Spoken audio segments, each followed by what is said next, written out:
Bueno, es un honor para mí que estén todos acá y tengamos la oportunidad de intercambiar un poco de ideas de los que estuve viendo que somos muchos docentes universitarios, estamos vinculados bastante con la educación desde ahí, por ahí hay más cosas de los que están participando que desconozco.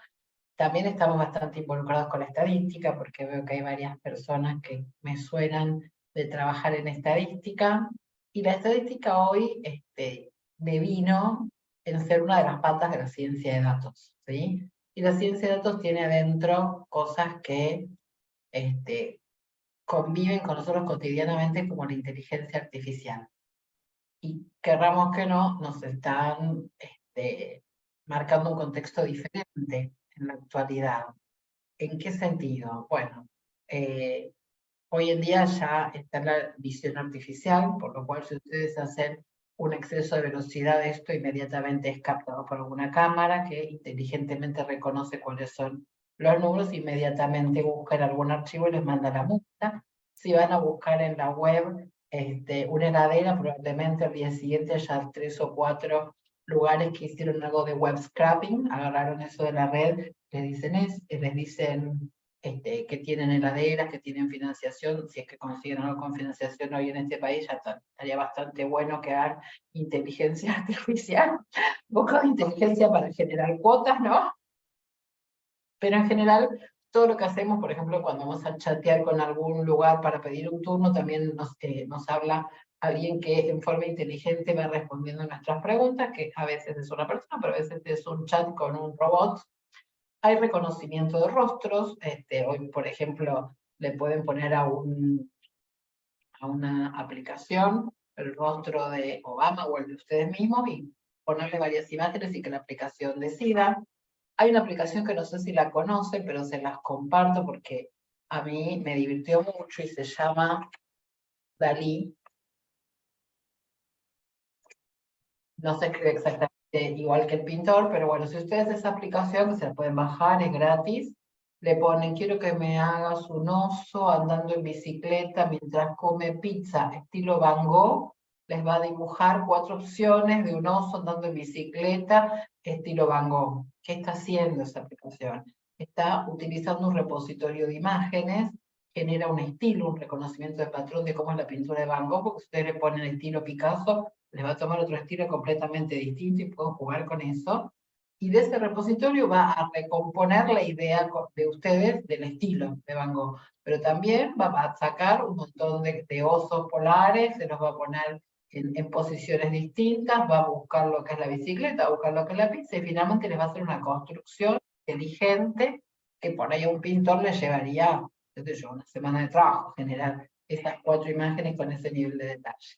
Entonces, innegablemente estamos en un momento en que muchos de nuestros trabajos van a estar atravesados por esto. Entonces, ¿cuál sería nuestra función en un mundo eh, que está en este momento, en esta situación? A ver, estoy tratando de agrandarle la diapositiva. Nuestra posición es adaptarnos al crecimiento y al advenimiento de la ciencia de datos, tanto en lo que es el mundo en general como lo es también en la educación. Y querer seguir mirando las cosas de forma univariada, no ver la integración y no ver el avance de la inteligencia artificial es quedarnos un poquito atrás. Así que mi idea cuando me propusieron hacer esta charla es contar un poco algunas posibilidades que da la ciencia de datos para mirar nuestra tarea, que es la docente, un poco más profundamente o con una mirada diferente. ¿Sí? No sé si más profundo, porque esto no necesariamente es más profundo. Entonces, antes de ponernos en las aplicaciones específicas, tenemos 2 áreas muy distintas. Una es la minería de datos. Dentro de ciencia de datos, la minería de datos es cuando yo tengo un montón de información en una base de datos. En general, las bases de datos acá estamos hablando de bases comunes como la de Excel estructuradas, y yo quiero sacar de ahí alguna información de valor para lo que yo necesito, que si es enseñar, será enseñar, si es diseñar una estrategia didáctica, se le diseña una estrategia didáctica o medir el impacto que tiene emocional alguna estrategia didáctica en los chicos. Eso es la minería de datos, que sería lo primero que apareció dentro de las ciencias de datos. Es decir, que lo primero que apareció es, bueno, tengo un montón de datos, ¿cómo les saco valor? Y ahí nos ganaron la delantera los que venden. Entonces ustedes deben ir al día o a uno de estos supermercados y cuando terminan de comprar un shampoo de esa misma marca les aparece una oferta en un papelito que dice en 3 días tenés un 30% de descuento para llevarte la crema de enjuague. Ellos hicieron una cosa que son las reglas de asociación, explotaron mediante minería de datos la base de compras, dice qué se lleva cada uno en el changuito, y mediante las reglas de asociación no saben que si vos no se llevó el shampoo de esa marca, es altamente probable que se compre la crema de enjuague de esa marca. Entonces te ofrecen eso con un descuento, que por supuesto ahí, por ahí la ganancia no es tan alta, pero vos volvés al supermercado y te llevas algo más. Pero además cuando vas a comprar, y si ves un asado, ¿qué vas a comprar? Carbón. Entonces al lado del carbón, ellos hacen otra regla de asociación y te ponen una linda botella de vino, te dicen esta botella está en oferta, qué sé yo, y vos te la llevas.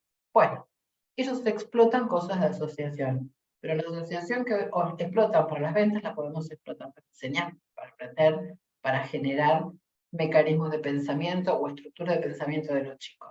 Esto todo generaría una primera parte, que fue históricamente también la que se generó antes, que sería la minería de datos o data mining.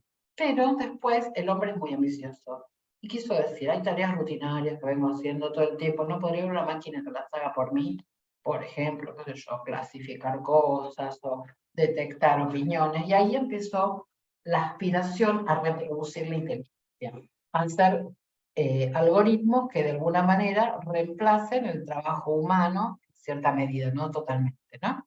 Nunca pretendemos reemplazar la labor humana, pero por ejemplo, entre estas cosas podemos hablar de las redes neuronales que hacen análisis de sentimientos. Acá es un análisis de sentimientos, vamos a ver la película, por ejemplo, 1985.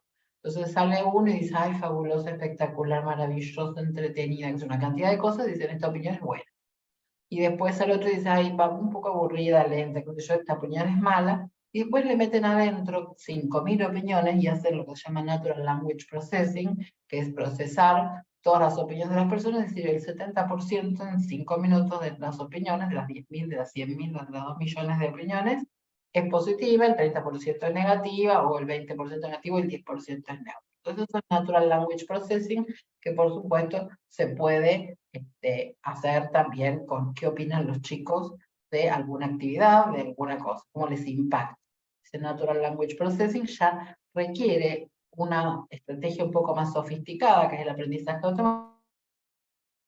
Está preparado para aprender, que donde se equivocó en una clasificación se vaya corrigiendo.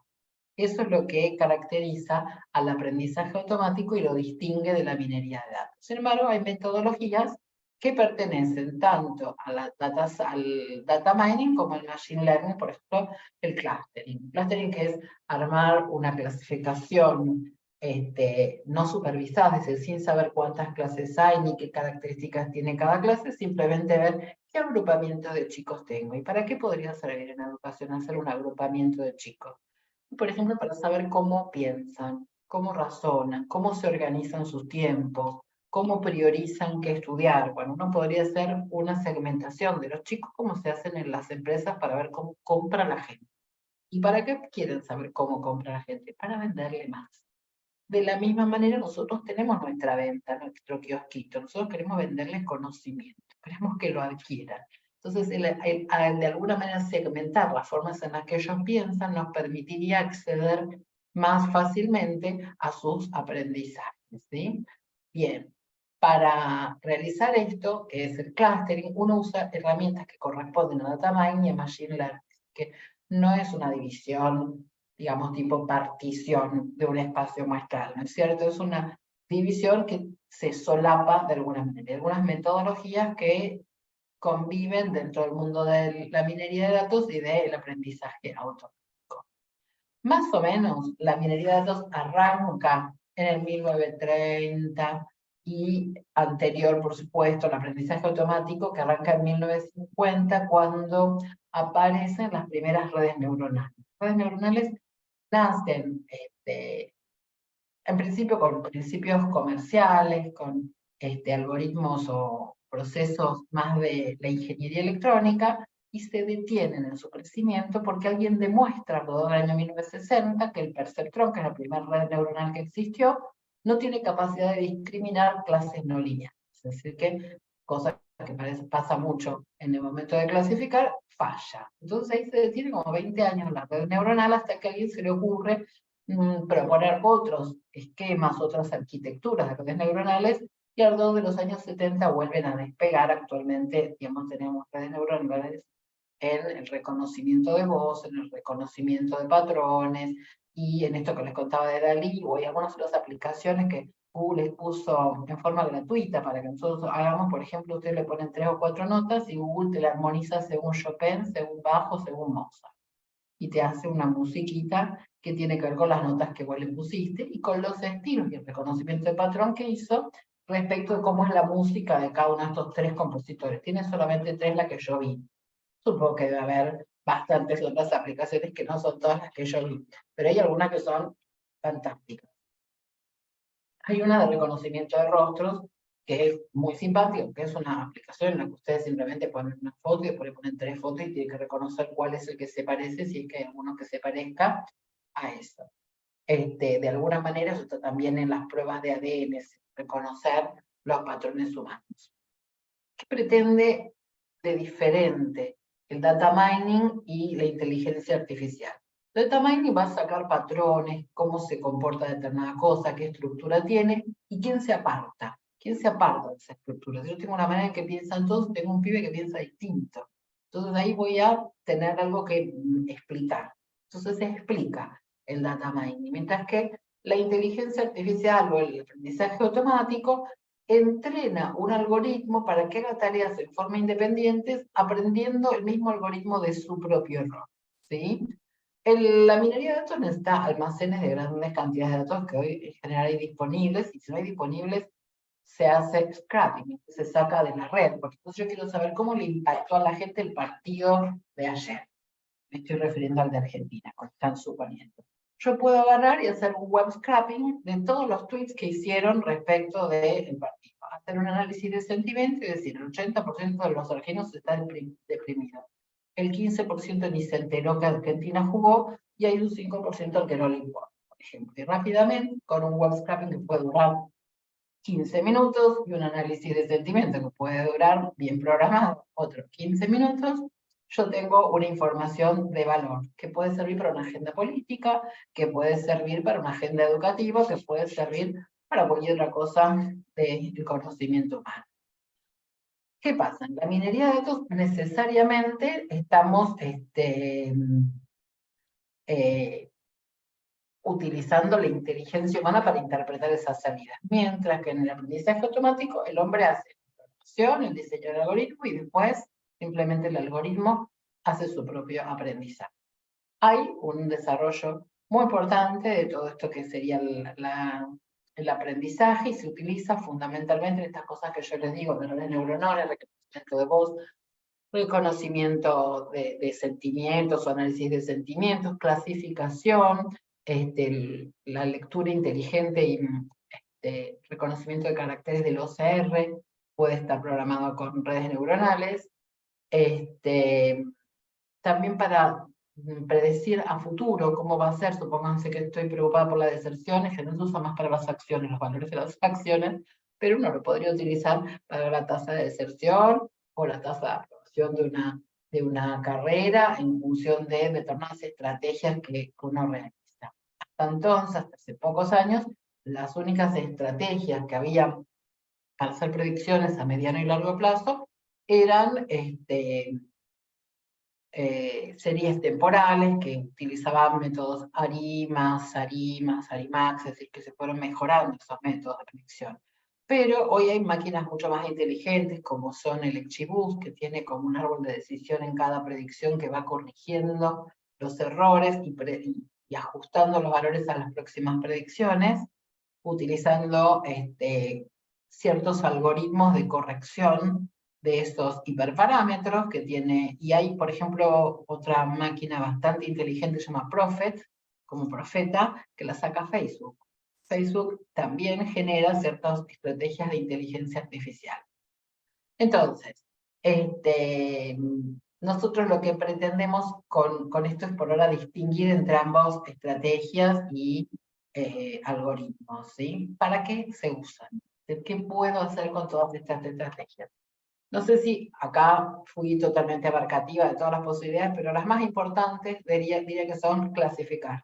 Clasificar, por ejemplo, si una operación es un fraude o no, si una persona tiene un riesgo importante de salud o no, si una persona tiene amplias posibilidades de calificar en una olimpiada de matemática, ¿sí? Eso sería una clasificación, donde tengo que tener, en general, algunos modelos etiquetados, es decir, este le fue bien, este le fue mal, y con los nuevos datos tratar de ver cómo le va a ir a los futuros. Otra es reducir la dimensión. El problema de antes era conseguir buenos datos. El problema de hoy es qué hago con tanto dato. Entonces, una de las estrategias iniciales importantes es poder compactar toda esa información en pocas variables y poder decir algo serio de esto. Otra cosa importante es visualizar qué está pasando. Entonces hay un montón de estrategias de visualización de lo que uno ve, que son muy importantes a la hora de comunicar. Nosotros como docentes tenemos claro que comunicar una idea, comunicar un concepto, es un trabajo, y el refuerzo de ese trabajo puede ser muchas veces una visualización. Pero comunicar el resultado de una investigación, un insight que uno tuvo, también requiere de estrategias de visualización. A partir de 1973, con el advenimiento del boxplot, del cual deben haber oído hablar, que nos lo legó Tukey, aparecieron un montón de correcciones. Hoy en día en R o en Python tenemos un montón de gráficos que son preciosos, y en esta última etapa Google sacó un montón de gráficos que R y Python utilizan, por ejemplo, el del medidor, que lo vamos a mostrar, para, digamos, contribuir con el desarrollo de la inteligencia artificial y de la visualización. Otra cosa interesante que tiene mucho interés es identificar asociaciones. Por ejemplo, si un estudiante está hoy acá en la carrera de ingeniería del UTN, por decir que acá veo varios que están por ahí, ¿no es cierto? ¿Dónde estará dentro de 5 años? Sí, entonces a mí me interesa dentro de 5 años decir, ¿qué le ofrezco a este estudiante? ¿Qué posgrado le puede interesar? ¿Qué posgrado le puede ser útil a partir de lo que esté estudiando? Entonces las empresas identifican esas asociaciones, las empresas educativas, las universidades también, para ver qué le ofrecen a cada uno, qué es interesante en su trayectoria. Eso parte de, por ejemplo, hacer asociaciones en dónde está hoy, dónde está dentro de 5 años, las personas que ya esto les pasó. Entonces, a los que están ahora, uno les hace ofertas de ese tipo. Bueno, y clusterizar, ¿qué sería clasificar? Pero no en forma supervisada, sino donde yo no sé cómo me van a quedar los clústeres, los conglomerados o los agrupamientos. Bien, entonces, algunas metodologías más tradicionales, voy a mencionar, y más modernas, para reducir la dimensión, son el análisis de componentes principales y de correspondencia. Estas metodologías, que fueron bastante interesantes, les estoy hablando del año 1960, 1970, que es el desarrollo, son muy claras en cómo reducen la dimensión, pero tienen cierta limitación para cuando las asociaciones entre las variables no son lineales. Entonces, mucho más modernas, estoy hablando de 5 a 10 años, son el TISNE y el UMAP, que lo que hacen es encontrar asociaciones entre las variables que las asociaciones lineales evitan o se les pasa. Entonces, esas serían como estrategias más modernas, tienen la limitación de que es medio caja negra y que uno no sabe qué está pasando ahí adentro. Luego, la clasificación supervisada, Fisher, nuestro querido y amado Fisher, propone el análisis discriminante lineal y cuadrático, al cual se le encuentra posteriormente una versión robusta, con el desarrollo de todas las metodologías robustas. Año 1960 y pico, 70, se desarrolla la logística, y en el año 2000, más o menos, puede ser 1999 si me equivoco, aparecen las máquinas de soporte vectorial que en términos de clasificación supervisada superan ampliamente al discriminante lineal y cuadrático, que actúan muy bien cuando las cosas son medianamente separables, pero cuando las cosas están muy mezcladas, el análisis discriminante lineal y cuadrático no lo logran separar bien, y la que resuelve un poco ese tema y tiene un desarrollo maravilloso al día de hoy son las máquinas de soporte vectorial. En el medio está la logística, que tiene un tiempo largo de desarrollo y que hasta el día de hoy, si bien no es muy poderosa en clasificación, es muy utilizada porque tiene la posibilidad de ser interpretados sus coeficientes en cuánto impacta en la carrera de un chico que lo bochen en análisis. ¿Cuánto puede prevenir o cuánto puede indicar la deserción que el alumno no logra aprobar ninguna en primera? Entonces, lo que logra la logística es explicar la relación entre el outcome, el resultado que a mí me interesa, y la variable predictor. La clusterización tiene un montón de desarrollo, aparece como una manera de interpretar lo que está pasando, pero después empieza a mezclar su resultado con muchos otros, es decir, que cuando yo reduzco la dimensión y hago componentes principales, después por ahí agarro las clusterizaciones y los ubico dentro de sus componentes principales y puedo decir en qué se distinguen estos subgrupos en función de ciertas características que ya las componentes dedican. Bueno, ahora vamos a ver algunos de los boxplots, los histogramas, los correlogramas, los diagramas de inflexión, los gráficos de interacción, los diagramas de líneas paralelas. Hay tanta producción, gráficos de violín, gráficos de medidor, bueno, ahora hay gráficos de asociaciones muy simpáticos. Todos esos nos permiten entender o transmitir ideas de relaciones que si no serían muy difíciles de transmitir. Y para identificar y predecir y estimar determinados resultados, tenemos el modelo de regresión lineal simple múltiple, que hoy está mucho más desarrollado, porque sabemos que tiene un montón de supuestos que en general no se cumplen. Entonces tenemos la regresión de cuantiles, tenemos la regresión gamma, tenemos la regresión gamma con LSS, que es simetría y escala, tenemos los modelos Poisson, tenemos los modelos de respuesta gamma, es decir, tenemos un montón de variantes de lo que podemos hacer, incluso las variables que podemos incluir, en general transformadas por transformaciones conocidas, también se pueden incluir con suavizados, con splines. Entonces, bueno, está muy desarrollado lo que es la parte de regresión, y dentro de la parte de regresión tenemos modelos más complejos como la regresión no paramétrica o como por ejemplo el random forest o los árboles de decisión y regresión, clasificación. Entonces, algunas aplicaciones que hicimos recientemente, con algunos grupos que estuvimos trabajando, es vincular, por ejemplo, variables categóricas con un gráfico de mosaico, para que se visualice la participación de áreas, por ejemplo, de desarrollo de determinados docentes y de su género. Entonces acá se puede ver diferentes cosas. Por ejemplo, que hay muchos menos de los docentes de ciencias en esta población que los que de ingeniería, de otras, o que en arte hay más que en ciencias, y que la proporción de femeninos en arte y en ciencias es parecida, pero en ingeniería la proporción de masculinos se invierte, mucho mayor que la de femeninos, y así sucesivamente vemos el comportamiento condicional de una variable a otra, ¿sí? Ambas categóricas. Otra cosa que hoy está bastante de moda, los que trabajan en la escuela media conocen el Mentimeter, que lo que hace el Mentimeter es un análisis textual sencillo y cuenta las palabras y la frecuencia que tienen esas palabras.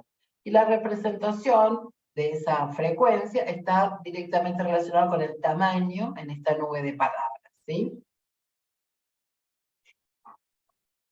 Como les contaba, este fue un desarrollo de procesamiento del lenguaje natural que simplemente contea palabras. A continuación después aparecen dentro del lenguaje natural qué palabras aparecen con cuáles, qué palabras se asocian con otras. Entonces aparece un clustering con estas palabras, también aparecen unos dibujos con las frecuencias con las que aparecen estas palabras en un determinado texto, y uno podría ver cómo, por ejemplo, distintos poetas hablan del amor. Y se sorprenderían que en 20 poemas de amor y una canción desesperada, creo que el amor está mencionado 3 o 4 veces. ¿sí? En el título una. Es decir, que el amor para determinados autores está asociado con la noche, con la oscuridad y con la letanía. Y para otros es completamente la naturaleza, la vida. Es muy divertido hacer como una nube de, digamos, poemas de amor de distintos poetas y uno ahí detecta rápidamente con qué se asocia. En este caso estamos viendo una nube que tenía que ver con el videojuego en el aula de matemáticas. Y hay bastantes propuestas en este sentido. Bien, luego aparece, por ejemplo, el nivel medio, la primaria, la media y la superior, y uno nota que las estrategias que utilizan los docentes van variando y las palabras que aparecen con mayor frecuencia cambian, porque claramente los objetivos de la inclusión de un videojuego no son iguales en primaria que en superior, ¿cierto? Después, como un paso más elevado, aparecen unos gráficos que vinculan qué palabra aparece con cada palabra, y ya no es un dendograma, sino que es un gráfico en donde todas pueden aparecer con todas, y las flechas de los gráficos aparecen con un grosor y una intensidad relativo a la cantidad de veces que una palabra aparece con la otra. Entonces uno puede seleccionar todas las veces que aparece la palabra corrección, y ahí vamos viendo con qué más aparece, ¿sí? Esto nos permite entender qué piensan las personas de determinadas cosas. Hay veces que queremos ver y comparar el comportamiento de dos grupos. Por ejemplo, más, en este caso son dos, que son los docentes mayores y menores, y estábamos viendo qué sentimientos les producen lo que pasó de forzarnos a trabajar desde el hogar, la mitad de la pandemia. Entonces hay gente que le produce sentimientos muy negativos, pero hay gente que le produce sentimientos muy positivos, y una de las cosas que notamos es que esto está asociado fuertemente con la edad, con la cantidad de años de experiencia. No fue lo mismo lo que sintieron docentes que llevan 20 años de curso que lo que sintieron docentes que hacía 2 o 3 años que habían iniciado su actividad. ¿Y cómo me doy cuenta de que realmente hay una asociación? Porque estas líneas, que son los perfiles, de intensidad de estos sentimientos en cada uno de los grupos docentes, se cruzan. Cuando se cruzan, quiere decir que hay interacción y tenemos algo para explicar entre esas relaciones. Otra aplicación muy simpática, este es otro gráfico que está bastante moderno, se llama piruletas, o lollipop en inglés. Acá tenemos a las mujeres, a los hombres, y tenemos cómo se puntuaron respecto de la capacidad que tienen para usar herramientas didácticas. Entonces vamos a ver que los de tecnología tienen, mujeres de tecnología tienen una puntuación que se autopercibe alta, igual que los varones de tecnología, pero es bastante más baja en ciencias, puede ser ciencias biológicas o naturales, ¿no es cierto? Y es sorprendentemente alta en arte. Según el que está haciendo arte no tiene tanta herramienta, pero claro, usan Photoshop y usan un montón de cosas que también son herramientas tecnológicas, y realmente los docentes de arte no son los que tienen puntuaciones más bajas. Bien, otra estrategia para visualizar, estamos todavía en algunas herramientas de visualización, es el color plot, donde el color indica una escala de intensidad. Acá tenemos, por ejemplo, variables que están fuertemente asociadas entre sí, que sería cada variable consigo misma, y por eso la escala es así de intensa, que sería una correlación casi total. Y hay otras donde yo quiero pescar en un mar de variables cuáles se asocian, y acá me tengo que fijar las que tienen alta intensidad para ver. Y entonces acá lo que estábamos tratando es de ver si la antigüedad en el nivel superior se asocia con el uso de algunas herramientas digitales y redes sociales o no. En este caso tenemos un boxplot muy particular. Yo tengo cariño a este boxplot porque parece que tuviera una cosa divertida acá de cintura, como que hizo dieta para el verano, pero no es así. Este boxplot es un boxplot con una cintura, y esta cintura indica un intervalo de confianza para la mediana. La ventaja de tener esta cinturita que se llama notch en el boxplot es que yo puedo comparar si estos dos intervalos, por ejemplo el del amarillo y el verde, se solapan o no. Si se solapan, quiere decir que hay una intersección entre ambos, que las medidas no son significativamente distintas. Lo cual no ocurre, por ejemplo, entre el rosa y el verde. Es decir, que el verde y el rosa son significativamente distintos. Y acá estamos viendo los años de uso de herramientas digitales según el área de desarrollo. Entonces, tenemos, por ejemplo, los de arte y acá tenemos los de tecnología. Claramente la cantidad de años de uso de los de tecnología es bastante más alta y solamente con la de los de arte. Después, una cosa que está bastante difundida es el uso de mapas de color, que le dicen de calor, donde el calor es la intensidad de la frecuencia. Lo que estamos describiendo, qué provincias participaron más en un relevamiento de datos respecto del uso de herramientas digitales durante la pandemia. Y acá ven que, bueno, Buenos Aires es la que más participación tiene, pero hay algunas provincias con unas tonalidades muy suaves. Es complicado, por eso estoy tan contenta de que haya gente que podamos armar red para investigar o para colaborar mutuamente con investigaciones que sean de distintos puntos del país, porque a veces no estamos tan vinculados a pesar de que tenemos internet que nos lo permitiría tranquilamente.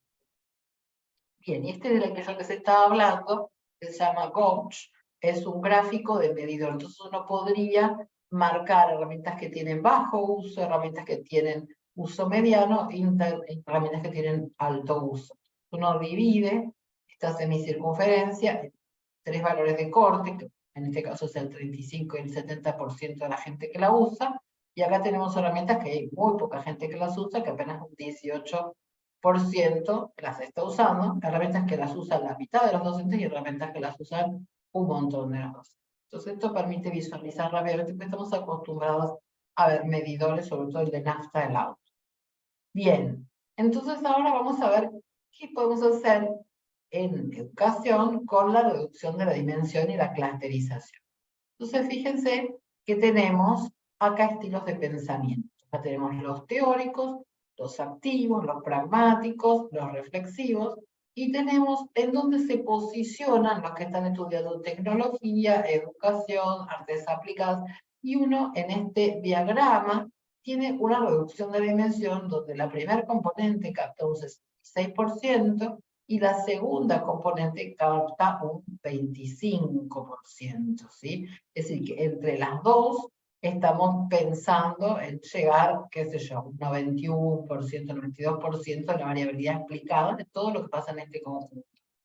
Pero además nos permite ver qué hace la primer componente. Si ustedes proyectan estas flechitas, estas 3 van hacia la derecha, mientras que esta, la proyección sobre el eje horizontal, la del reflexivo hacia la izquierda. Lo que me está diciendo la primer componente es que el gran secreto, la variable oculta en esta base, es cuánto contribuye el pragmático, el activo y el teórico versus lo que contribuye el reflexivo a la explicación de las diferencias entre los estudiantes de distintas áreas. Mientras que si ustedes piensan en las proyecciones sobre el eje vertical, acá sería el teórico respecto de los otros 3. Entonces el nivel de teóricos, el nivel de influencia de los teóricos sería la segunda componente y el nivel de reflexividad sería la primera componente, donde las primeras explico un poco más que la segunda. Después, al ver puntos cercanos, como vemos acá, vemos estilos similares. Estas personas que estudian gestión y artes aplicadas tienen modos de pensamiento similares. En cambio, los que están muy alejados tienen modos muy particulares. Es que una persona que estudia salud es bastante teórica, es poco pragmática, es poco reflexiva, con todo respeto, en términos de cómo se define acá reflexiva, ¿no es cierto? Y se posiciona acá. Su mayor proyección es sobre lo teórico. Estamos hablando no de alguien que ejerce, sino por alguien que está estudiando. Bien.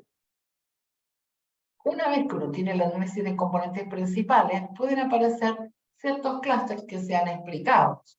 Si yo tenía el análisis de componentes de recién, tenía que por acá estaban los teóricos, por acá estaban los pragmáticos, bueno, tengo una manera de definir qué pasa en este clúster, qué pasa en este clúster y qué pasa en este. En este caso creo que se trataba de un clúster definido para los docentes por el estilo de herramientas que utilizaban, la frecuencia, el tiempo de antigüedad y el tiempo de antigüedad en el uso de las herramientas, habían quedado 3 grupos bien definidos. Esto que me permite poder entender al profesor, qué les está pasando, cómo los atraviesa esta realidad que transitar durante 2 años, y entonces, bueno, entender eso nos prepara para ver qué estrategias hacemos para que que los docentes tengan hoy un aprovechamiento de las herramientas mejor, que esto nos reduzca en algún beneficio a partir de la experiencia. Bien, estos serían como todos los que presenté hasta ahora más descriptivos, pero hay modelos que ya trascienden lo descriptivo y van a lo explicativo.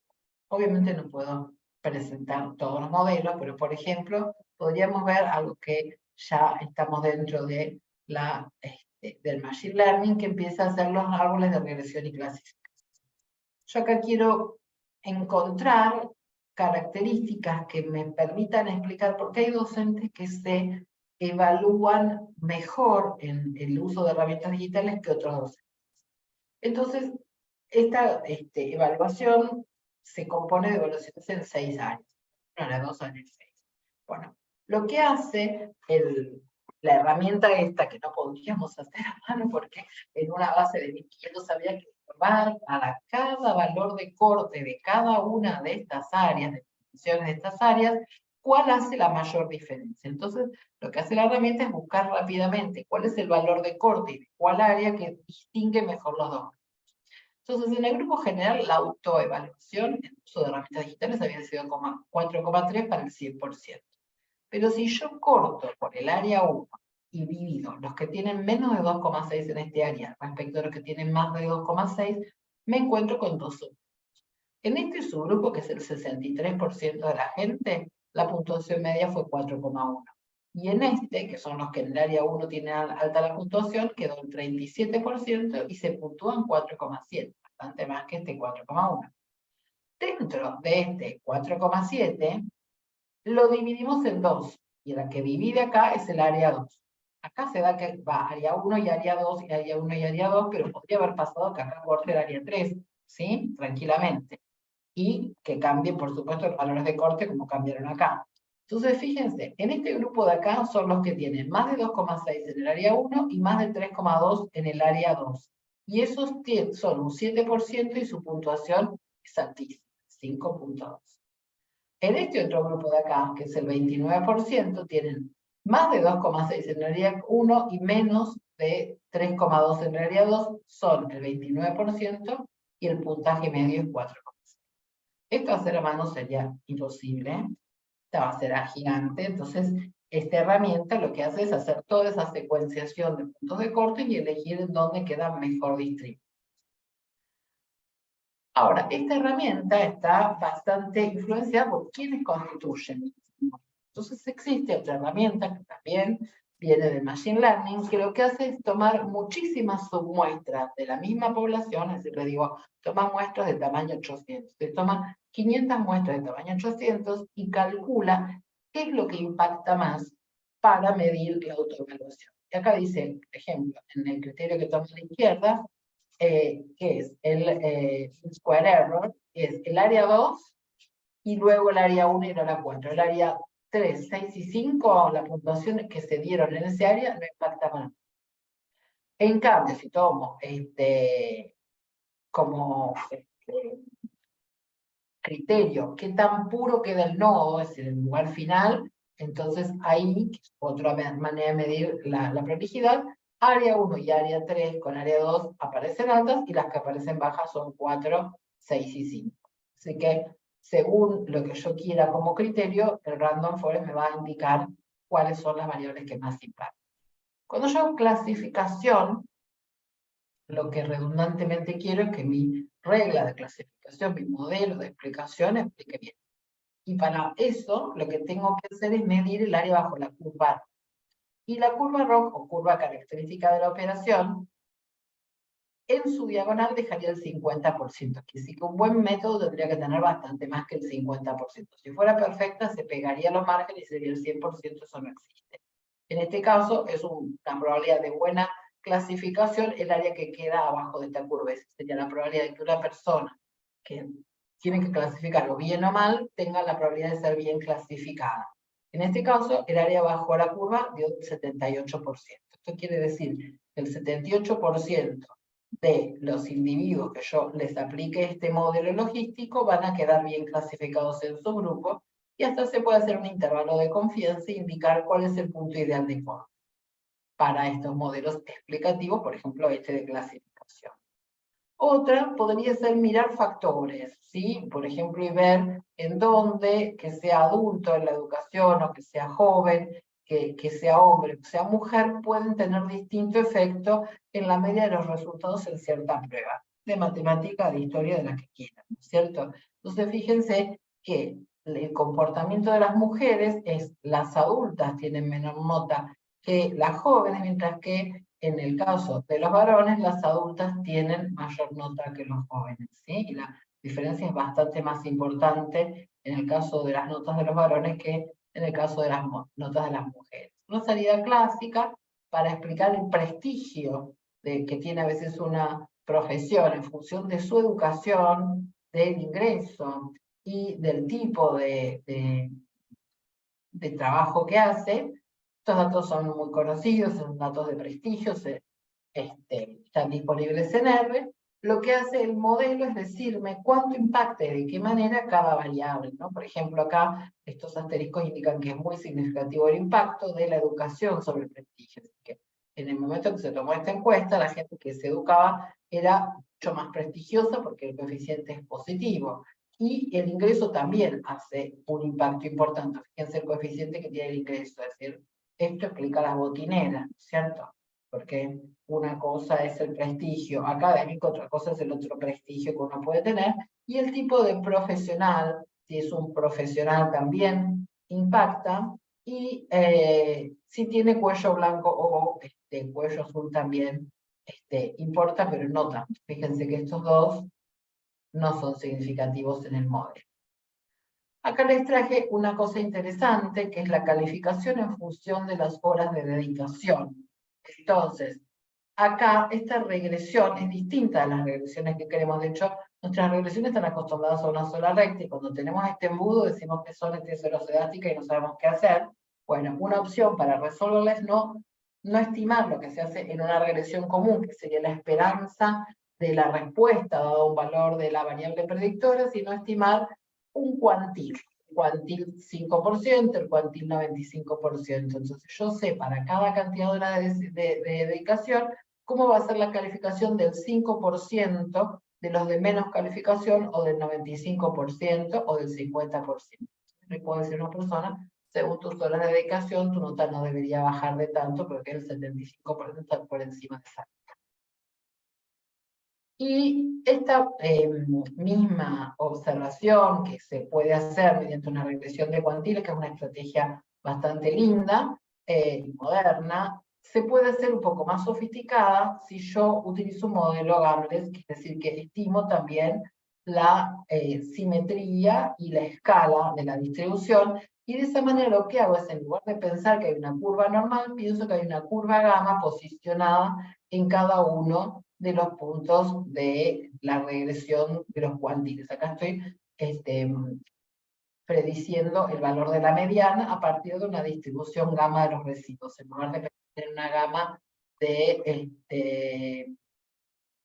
las variables para cada cuantil, simplemente una normal, pienso en una gama. ¿Por qué en una gama? Porque es una distribución mucho más flexible y me va a permitir, de todas maneras, encontrar la captación de todos los cuantiles a partir de muy pocos puntos. Entonces se observa que la cantidad de puntos que tenemos en esta zona es bastante más baja que la que tenemos en esta zona. Bien, muchas gracias. Ahora, si quieren, contestamos alguna pregunta. Muchas gracias, Débora. Muy, muy interesante todo lo que desarrollaste. La primera de las preguntas, ¿la tenés ahí anotada, Lore? ¿La lees? Quizás es una orientación. No se escucha, Lorena. A ver ahora. Ahora sí. Bien, Leo de la UTN FRA pregunta si conoces alguna universidad donde hacer un posgrado en Data Science. Hay un montón de universidades para hacer Data Science. Por ejemplo, en la UBA hay una carrera de de data mining, que se llama data mining, pero ya ahora es ciencia de datos. Hay en la Austral, hay en el ITBA, hay en la UCA, hay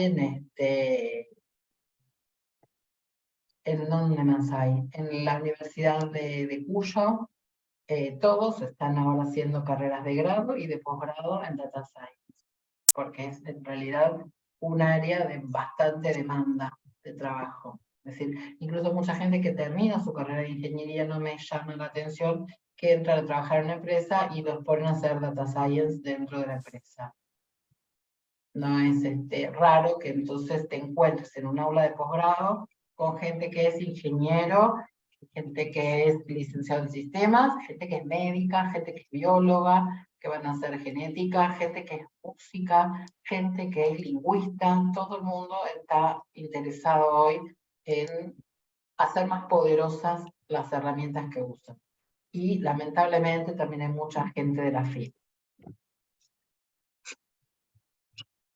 Pregunto, ya que para completar, ¿alguna de esas universidades que nombraste es virtual? Porque quizá alguno pregunte.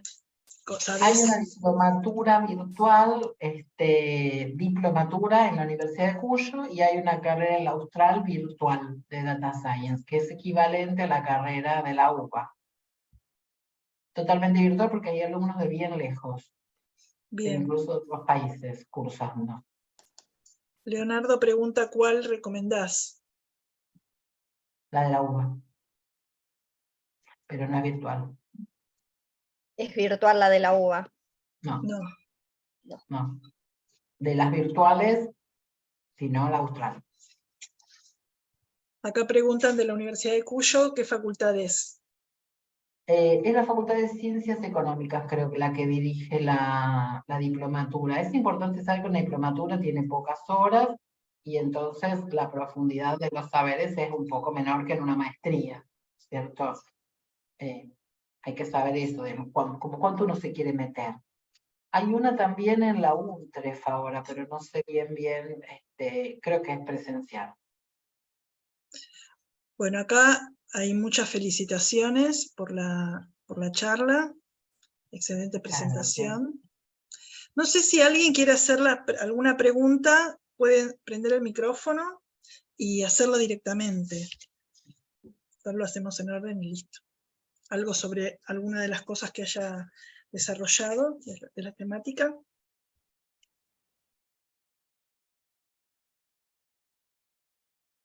Yo no estoy viendo, voy a cambiar el formato. No, por el momento nadie está preguntando. Quedaron todos mudos. Buenas tardes. Ahí está. ¿Podría hacer Buenas una tardes. pregunta? Sí.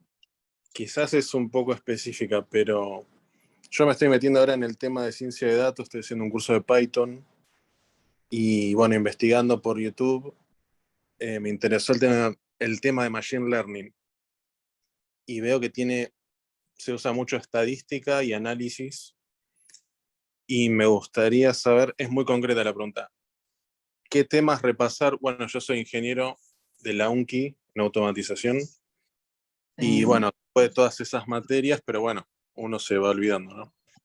Y me gustaría saber de qué me recomiendan, sobre todo María Cristina, que sé que da prueba, y repasar esos temas, digamos, que van acorde a Machine Learning. Y con el tema de análisis, cuando es un sistema no lineal, ¿qué es lo que habría que estudiar o saber? Aparte del tema del gradiente, bueno, y de todas esas cosas de derivadas, de Hessiano, etcétera, de análisis 2. Pero sé que no lineal es más complejo, digamos. No sé si hice medio alboroto la pregunta, pero aunque sea lineal. Responde vos, Debo. De estadística todo lo que viste. Desde descriptiva en adelante y prueba lo vas a necesitar. Y después álgebra lineal se usa mucho, es decir, recordar el concepto de autovalores, autovectores, Sí. Transformaciones, bases. Eso lo manejo. Decían, con esto, ¿para qué lo estoy estudiando? Para cuando empieces data science. Vi que también se usaba cadenas de Markov, ¿puede ser? Cadenas de Markov se utiliza en algunas metodologías, está bastante de moda algunas cosas como cadenas de Markov, son bastante interesantes las aplicaciones. Pero no es necesario porque, digamos, podés hacer como 7 o 8 materias antes de que te aparezcan las cadenas de Markov. Claro, sí. Esto se puede ver de un libro. Y bueno, te puedo preguntar a vos, Débora, que sé que sos experta en análisis, ¿qué temas de análisis matemático me recomendás No, repasar? vas a tener alguna minimización, maximización, algún multiplicador de Lagrange, pero en ese momento lo recordarás. Es decir, O porque sea, cuando cosas, vos entres a una maestría te vas a encontrar con un montón de gente que terminó su carrera desde 15, 20 años, con lo cual todos tienen que repasar un poco esos conceptos. Y o sea, en además pueden definitiva, hacer cosas, sí. cosas de análisis 2 sería, ¿no? Y de análisis 2 sí, porque tienes a veces que maximizar o minimizar algunas cosas para entender cuál es la dirección en la cual proyectar algo para que sea máxima la variabilidad que proyecta. Entonces ahí te viene bien saber cosas de análisis 2 como multiplicadores de Lagrange, pero no hay ninguna cosa que yo diga que me va a ser súper abarcativa y te va a cubrir todo, porque después haces un curso No, de no. cadena de Markov y vas a tener que repasar un poco qué era la cadena de Markov. Claro, a Perfecto. medida que vayas estudiando te vas a ir viendo que quizá te acordás de cosas. Yo creo que una de las cosas más importantes es tener conocimientos de estadística, porque yo veo que hay mucha gente que se dedica al análisis de datos pero no tiene conocimientos de estadística, entonces medio que hace agua en algunas cosas. Claro. Bueno, si me aceptás con todo gusto, podría ir de oyente a una de tus clases. Sí, cómo no. Dale. ¿Cómo no? Bienvenido. Muchas gracias, chicas. No, por favor, Gracias a ustedes. un gusto. Hola, buenas tardes, ¿qué tal? Hola, Mayra. Quería hacerle una consulta. En realidad me interesa todo el tema de análisis de datos y tenía intenciones de hacer un curso, pero algo corto para poder aplicarlo más rápidamente. ¿Tienen algún lugar o alguna sugerencia de, por ejemplo, estas que son como Digital House o Coder Code, algunas de esas que me puedan orientar para hacer cursos más cortos?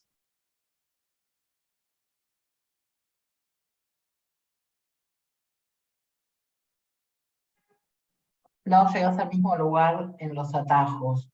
No, pero no por una cuestión, porque yo todavía no estoy recibida, estoy estudiando ingeniería industrial y es para aplicarlo en el trabajo.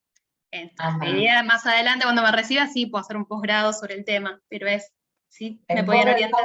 House hay buenos cursos, ¿sí? La cosa es que por ahí te tienen 40 clases hasta que te dicen algo más o menos interesante. Ese es el problema de los cursos esos enlatados.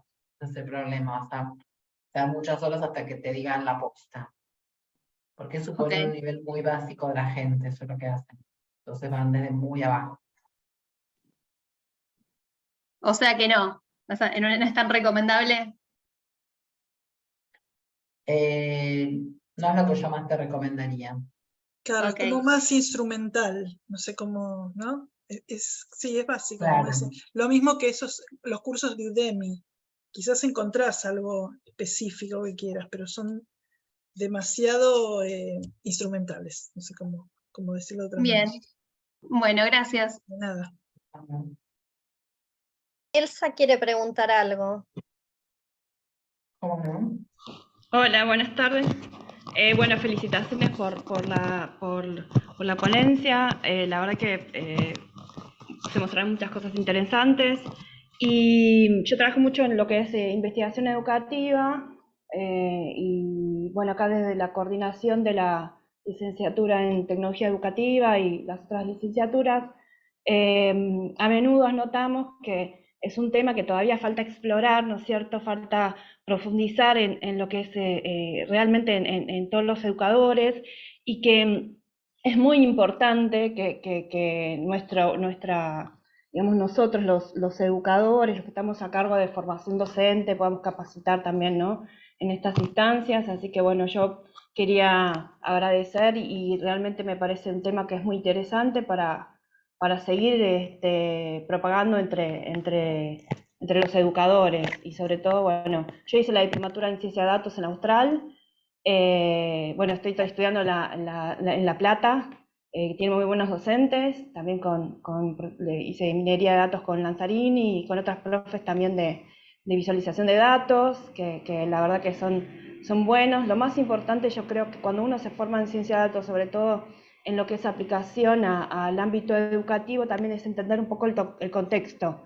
O sea, la ciencia de datos no es solo, digamos, saber minería de datos, sino también entender que uno tiene que tomar decisiones en cuanto a la importancia que tiene esa investigación o lo que uno está estudiando, ¿no? Y sobre todo nosotros a la hora de tomar decisiones en el ámbito educativo, sobre, por ejemplo, deserción escolar, todo lo que tenga que ver con educación a distancia. Así que la verdad que, bueno, yo quería comentar esto y agradecerles un montón esto que se siga difundiendo. Esperemos que sí, que se siga difundiendo y que, bueno, por ahí se ofrezcan desde la facultad algunos cursos de ciencia de datos para docentes, para que los que investigan en educación, que son un montón, lo empiecen a incorporar a sus trabajos. Sería buenísimo, buenísimo, la verdad que sí. Ojalá. Quizás el año que viene, desde el grupo de investigación, podamos hacer algún curso virtual de introducción a la ciencia de datos. O sea, no saldrán expertos, pero podemos hacer esa es una de las opciones que tenemos en agenda. Se celebra. Una excelente idea, Cris.